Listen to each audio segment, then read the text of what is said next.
Dear Chairman, dear colleagues, my name is András Kubik, and let me introduce you my PhD topic, which is the prognostic value of MMP7 in urothelial carcinoma patients.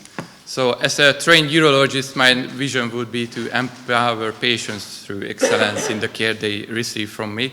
So I would like to provide high quality care for these people who have urinary bladder cancer. I have two specific goals in this project. In the first project, we investigated MMP7 as a prognostic biomarker, and we validated this biomarker.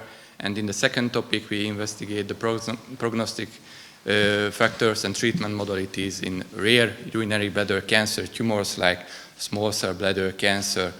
So in this combined registry and meta-analysis, we collected samples from patients all over the world, and you have to know about urinary bladder cancer, which is the second most common malignancy of the urinary tract, and it's causing more than 200,000 deaths annually globally. So about 20% of the cases are muscle invasive, and the standard treatment for these patients are radical surgery like cystectomy, lymphadenectomy, and perioperative chemotherapy.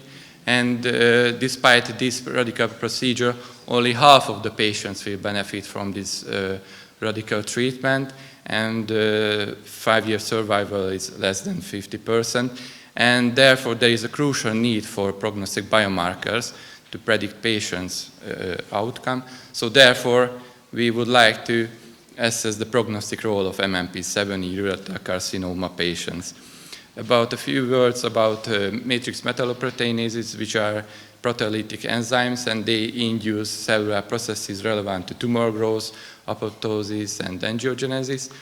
And it has been shown in the literature that elevated MMP7 levels in tissue, serum, and urine are associated with lymph node metastasis, and its prognostic value have been validated in different patient cohorts.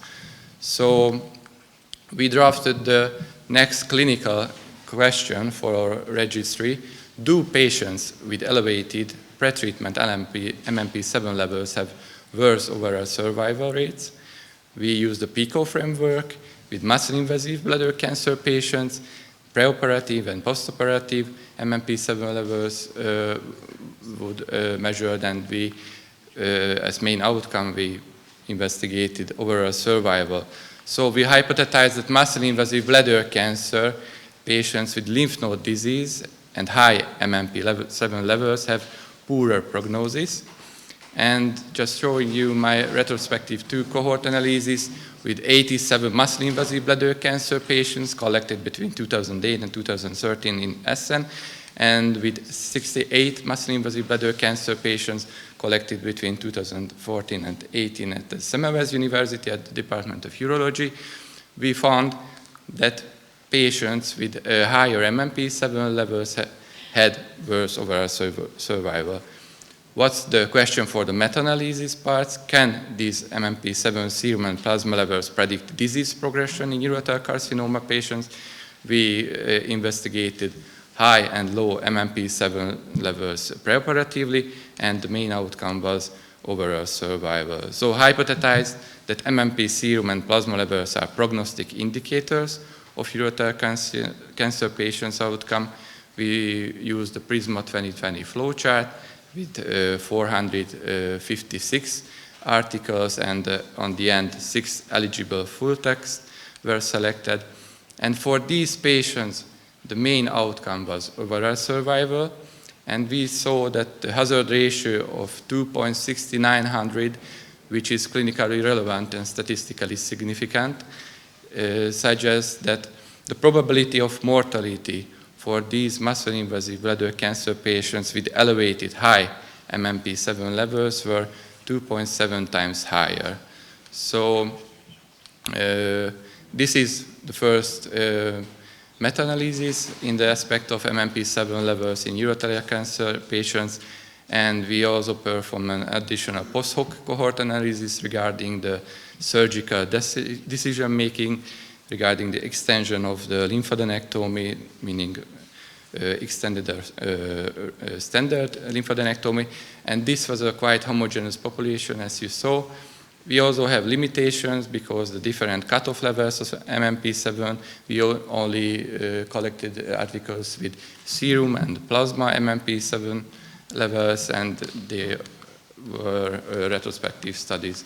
So the main conclusion that MMP7 has a prognostic value in high-grade urothelial cancer patients, muscle-invasive bladder cancer patients with lymph node positive disease and high MMP7 levels have poorer prognosis, and maybe in the future there could be some randomized control trials, and these prognostic biomarkers could be really useful in the daily practice.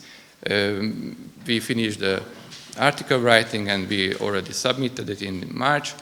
And moving to my second topic, I would like to investigate the prognostic factors for small cell bladder cancer, which is a very rare urinary cancer. Less than 1% of the cases are diagnosed with neuroendocrine small cell cancer, and we would like to find the optimal treatment for these patients. As we use the EU guideline, and it says that it has to be treated individually, that it means that we have to look for the best treatment, and there are two staging methods, and between these two stages we are concentrating on the non-metastatic limited disease. For them are two available treatment modalities. One is perioperative chemotherapy and radical cystectomy, or bladder-preserving surgery and concurrent chemoradiotherapy. So looking through the data, there is no evidence of superiority of radical surgery in case of available multimodal therapies. So we drafted the next question: what is the optimal treatment for patients with non-metastatic small cell bladder cancer? We used the PICO framework, and we hypothesized that radical cystectomy did not influence the overall survival in patients with non-metastatic disease. Preliminary research was performed earlier with more than 1,500 articles, and we are still in progress to select the full text articles. And as you can see, we also submitted the first article, and in July we are planning the second one. I would like to close with the words of Wayne Gretzky: you missed 100% of the shots you never take. So thank you very much for your attention. Thank you.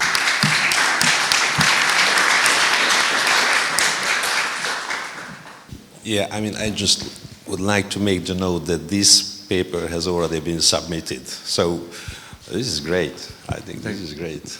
I think this is the biggest progress from the... Yeah. But I think altogether, I mean, if you look all the first year kind of fellows. In the first study, I mean, publication is one thing, but this could mean more. You said that the different studies use different cutoffs. So this could probably really be used as a diagnosis as you added this together. That is there a clearly emerging kind of concentration of MMP7 when you could say that this is really a high risk or low? I mean, so make a suggestion actually on this respect. So yeah. I mean, for the clinical diagnostic side. Yes, for serum and plasma levels, we found one. So it's about 7.15 nanogram per milliliter, and it can be used in the daily routine as well. And this is not really for the diagnosis, this MMP7 level, rather for the prognostication of these patients. So we can choose between different therapies, and we can choose the right patients to get the right therapy.